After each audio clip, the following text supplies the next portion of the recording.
Sobat Maestro, sesaat lagi Anda akan mendengarkan Blog Airtime GBI Rock. Selamat mendengarkan.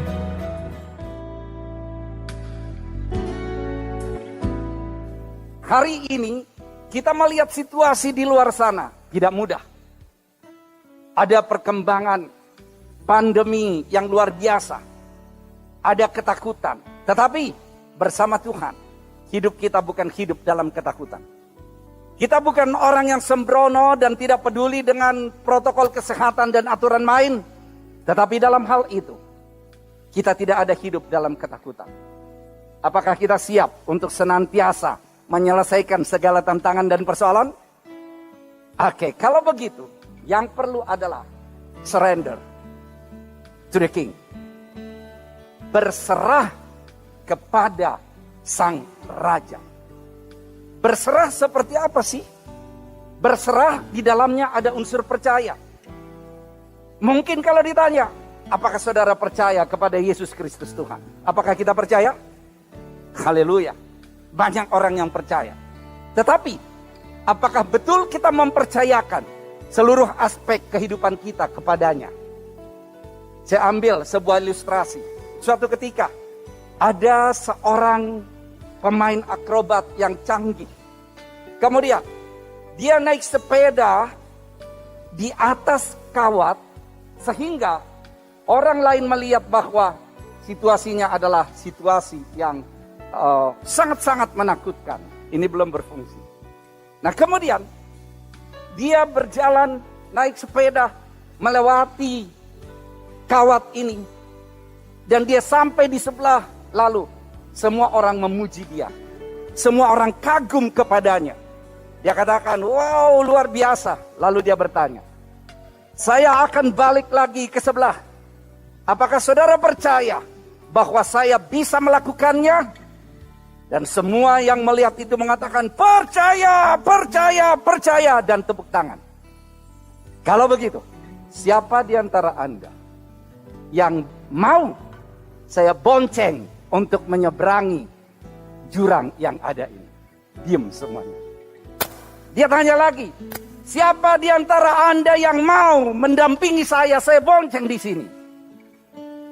Gak ada, saudara. Jadi percayanya masih nanggung. Percaya baru sekedar, oh hebat, oh luar biasa. Tetapi masih ada keraguan di dalam hatinya.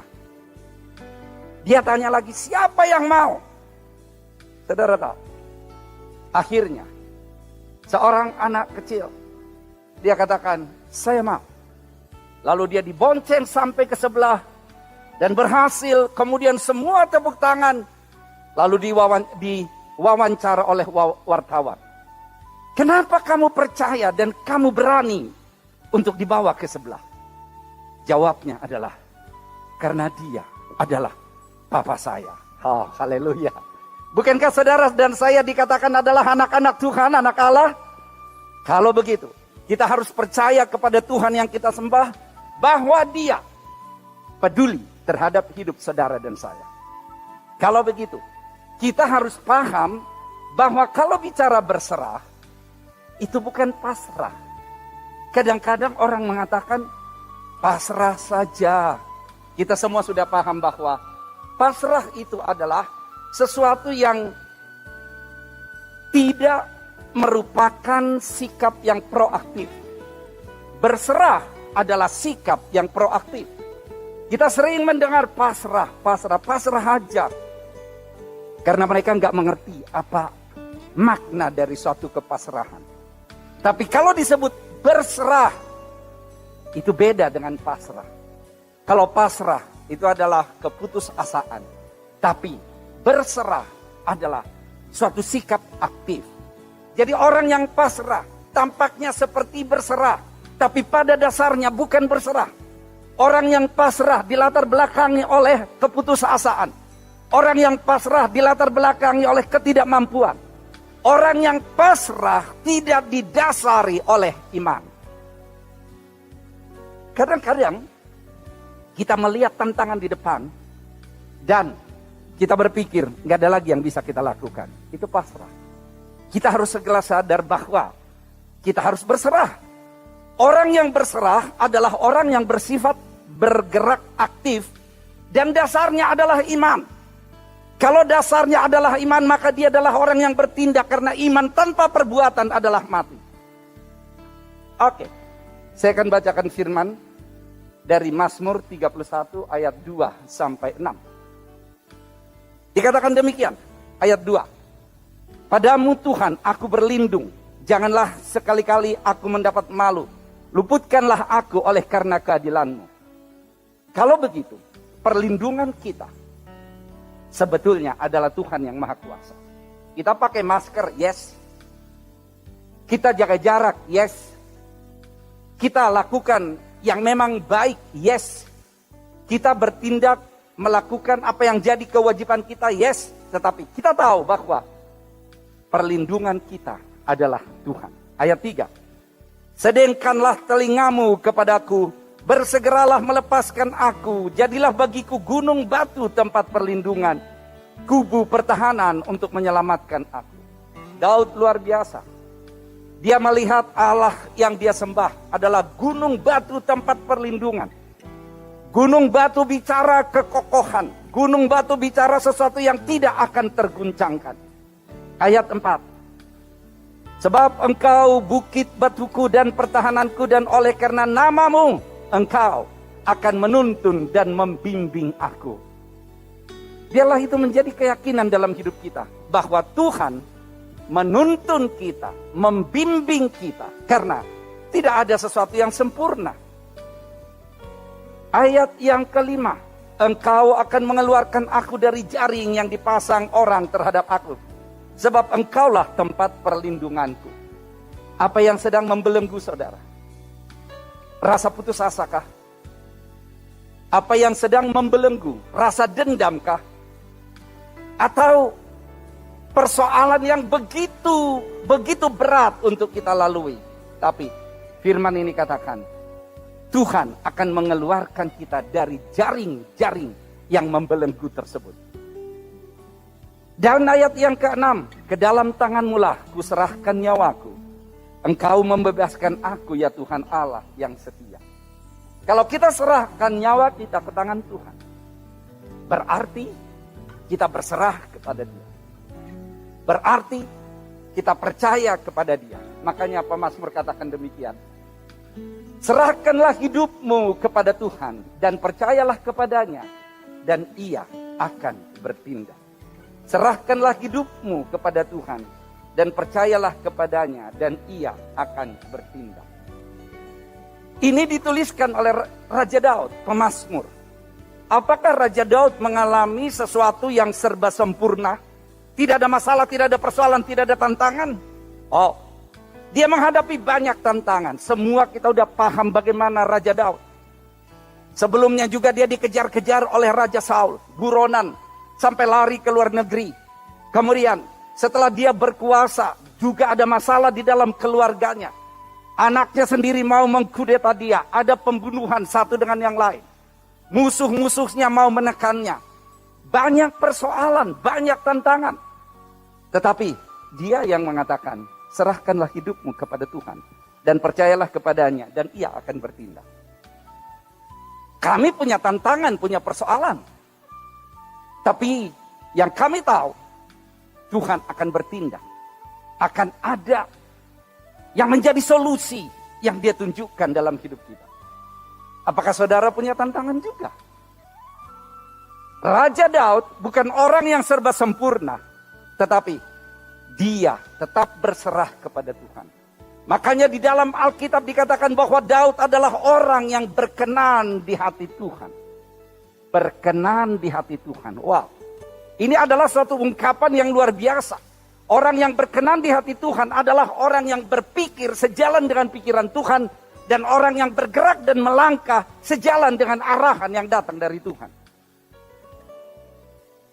Mari kita perhatikan hal-hal seperti ini di dalam kehidupan kita, supaya kita betul-betul berserah kepada Tuhan, dan kita tahu bahwa Dia adalah satu-satunya jawaban. Orang yang berserah kepada Tuhan adalah orang yang tahu bahwa Tuhan Maha Dahsyat.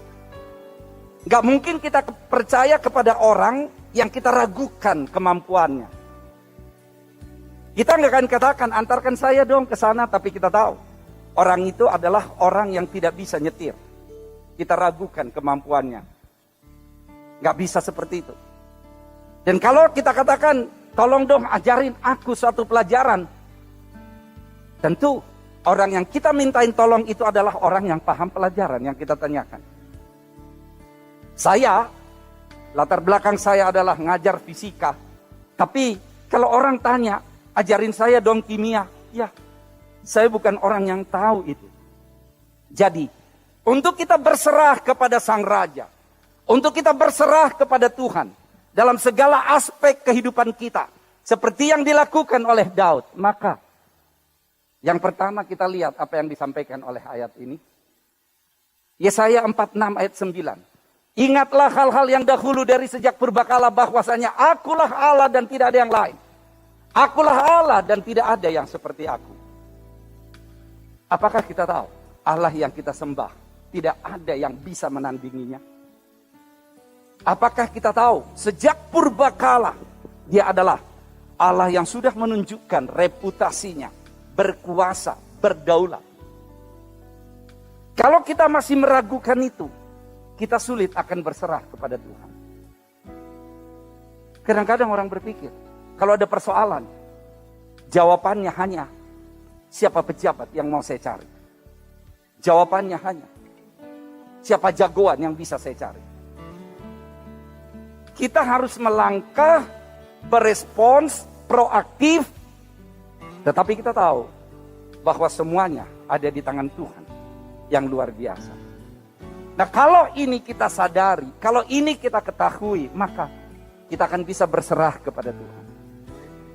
Kenapa orang tidak berserah sepenuhnya kepada Tuhan? Karena dia katakan, oke, urusan di gereja betul. Tapi kalau hari Senin sampai dengan Sabtu, kita kan di dunia nyata. Minggu, yes, welcome to the kingdom. Tapi Senin sampai Sabtu adalah welcome to the jungle. Oh, keliru itu. Seolah hidup di dalam Tuhan bukan dunia nyata. Seolah hidup di dalam Tuhan adalah hidup dalam angan-angan. Bagi saya, hidup di dalam Tuhan adalah hidup dalam kenyataan. Karena banyak dalam persoalan kehidupan saya, hal-hal yang saya anggap tidak logis terjadi karena Tuhan yang campur tangan. Dalam banyak hal. Itu saya alami dalam berbagai peristiwa. Sewaktu mengurus izin, orang katakan paling cepat. Saya ingat saya 3 tahun. Tapi Tuhan tunjukkan 3 bulan tuntas izin tersebut. Bukan dengan disokok. Tapi apakah saya lakukan yang menjadi kewajiban saya? Lakukan dong. Lengkapi semuanya. Persyaratannya, strateginya, lakukan. Bukan orang yang diam dan berdoa saja dan tidak bertindak. Firman Tuhan katakan, usahakan dan doakanlah kesejahteraan kota kemana engkau aku buat. Kemana engkau aku kirim. Tidak dikatakan diam aja berdoa, enggak usah bertindak. Karena doa punya kuasa. Yes, doa punya kuasa. Tapi Tuhan mau saudara dan saya adalah orang yang bertindak. Makanya Tuhan Yesus mengajari kita berdoa. Datanglah kerajaanmu. Jadilah kehendakmu. Di bumi seperti di sorga. Kalau kehendak Tuhan terjadi di bumi, maka yang bekerja adalah anak-anak Tuhan. Yang bekerja adalah warga kerajaan. Mari kita bekerja dengan baik untuk hal tersebut. Bagi saya, berserah itu karena memang kita mengerti bahwa Tuhan tidak ada tandingannya. Mengakui kedaulatan Sang Raja. Saudara mengakui kedaulatan Sang Raja? Tepuk tangan untuk Allah kita. Mengakui kedaulatan Sang Raja adalah berserah kepada Tuhan dan melakukan firman dan perintahnya. Maka yang dahsyat akan terjadi dalam hidup kita. Kemudian, yang kedua saya lihat dari 2 Petrus 1 ayat 3 sampai 4.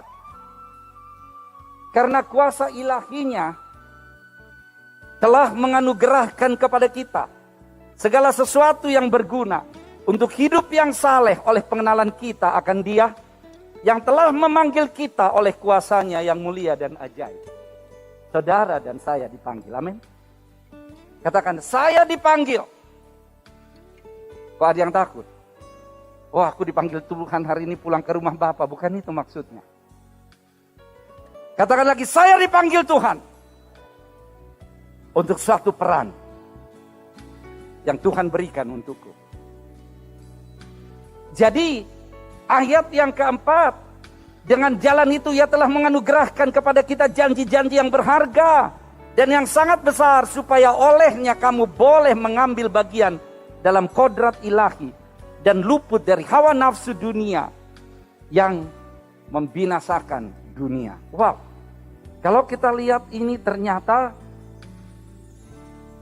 orang yang berserah adalah orang yang hidup sesuai dengan panggilannya.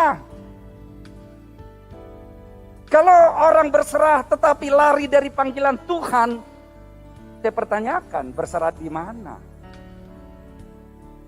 Orang yang berserah adalah orang yang hidup dalam panggilannya seperti yang Tuhan mau. Makanya dikatakan tadi, Dia yang telah memanggil kita oleh kuasanya. Saudara dan saya dipanggil oleh kuasanya. Telah menganugerahkan kepada kita janji-janji yang berharga. Oh, apa maksudnya? Kalau kita tahu panggilan, panggilan ada kaitannya dengan peran. Peran saudara dan saya di dalam kerajaan Allah mempunyai suatu kekuatan khusus yang dibutuhkan untuk peran itu. Mempunyai suatu keterampilan khusus yang dibutuhkan untuk peran itu. Jadi kalau saudara dan saya dipanggil untuk satu peran, firman itu mengatakan bahwa Tuhan telah menyiapkan segala sesuatu yang diperlukan untuk peran itu. Tuhan panggil saudara untuk satu peran, Dia kasih saudara suatu kekuatan untuk itu. Makanya ada berbagai karunia. Ada berbagai kemampuan yang Tuhan berikan untuk setiap kita. Untuk apa? Untuk menjalani peran tersebut. Tapi ada orang yang mengatakan, peranku kan di belakang layar. Dalangkah? Tidak ada peran di belakang layar. Peran adalah melakukan sesuatu untuk Tuhan. Walaupun tidak harus di panggung sini. Mungkin di panggung sana. Mungkin di panggung malam-malam mempersiapkan segala sesuatu. Jadi, kalau kita tahu peran kita dan kita lakukan, itulah berserah. Gimana saya bilang saya berserah kepada Tuhan, tetapi Tuhan panggil saya sebagai seorang pengajar. Yang saya hanya andalkan adalah bagaimana Tuhan tuntun. Tetapi saya punya panggilan di sana. Dan orang yang punya panggilan tidak akan komplain terhadap apa yang dilakukan karena panggilan tersebut. Orang yang punya panggilan akan selalu antusias melakukan segala sesuatu dalam panggilannya. Dalam panggilan ada peran. Katakan sama-sama, peran. Apakah saudara tahu apa peran saudara? Dan kalau sudah ada peran, tugas peran, ada time frame. Kapan? Selama saudara hidup. Jadi kalau peran saudara masih diperlukan untuk dituntaskan, Bapa di sorga belum panggil saudara dan saya ke rumah Bapa pulang. Tuntaskan dulu. Karena ada time frame di sana. Ada waktu.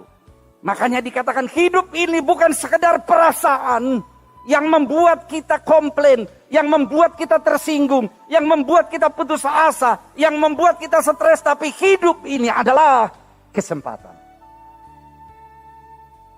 Yang terakhir, Wahyu 3:7-8 mengatakan demikian.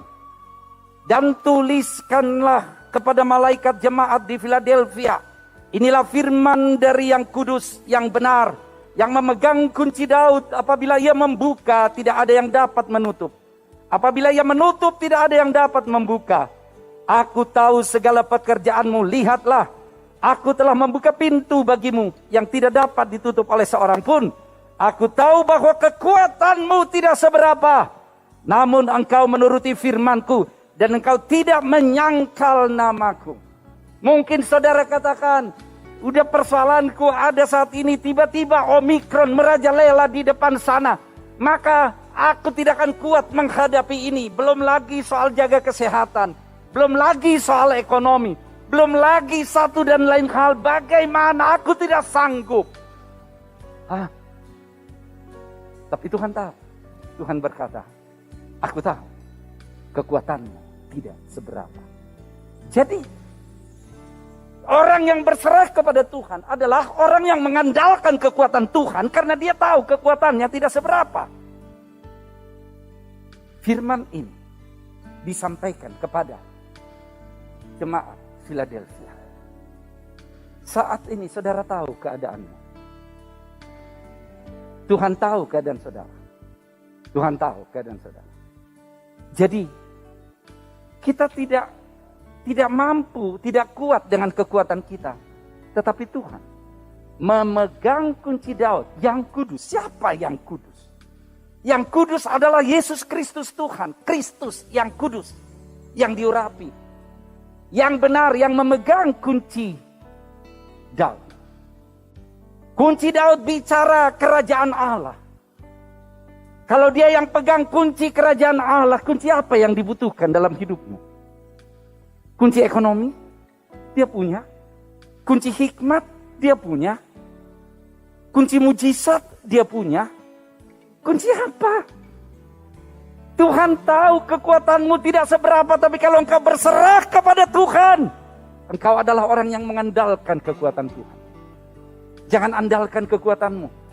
Gak ada urusan dengan kepintaran, gak ada urusan dengan kekayaan, gak ada urusan dengan kekuasaan, gak ada urusan dengan ketenaran. Urusannya adalah andalkan Tuhan. Kuncinya, firman ini disampaikan kepada jemaat di Philadelphia. Philadelphia artinya adalah kasih persaudaraan.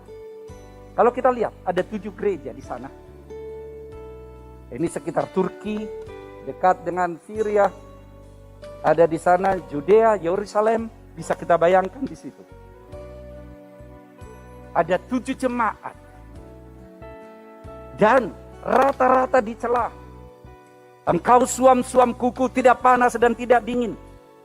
Di mana kasihmu yang mula-mula? Bertobatlah.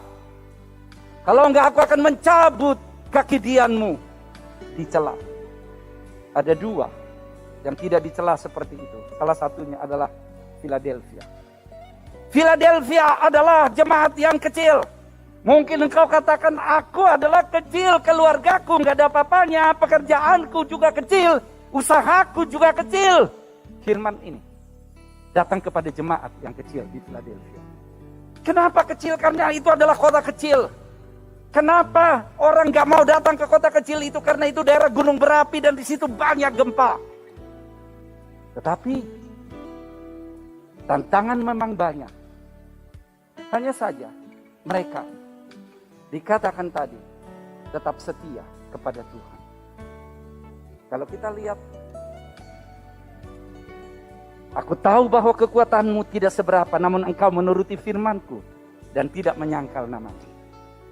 Dalam pergumulanmu, dalam persoalanmu, kekuatanmu tidak seberapa, tapi turuti firman. Jangan sangkal nama Tuhan. Itu yang dilakukan oleh jemaat di Philadelphia. Taat setia kepada Tuhan. Dan dalam ketaatan kita, Tuhan mengasihi saudara dan saya. Ada yang diberikan kepada kita. Kekuatan. Kita nggak usah takut dengan segala persoalan yang ada. Karena kita tahu, Dia mengasihi kita. Saudara,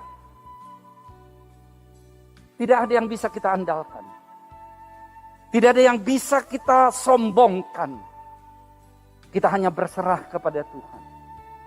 Jadi, kalau kita lihat, berserah kepada Tuhan bukan sekedar karena kita punya masalah.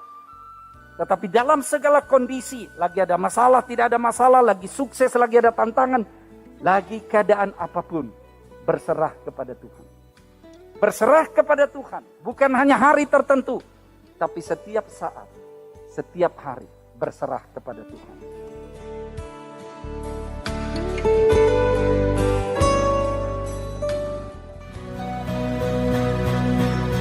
Terima kasih Anda telah mendengarkan Blog Airtime GBI Rock. Tuhan memberkati.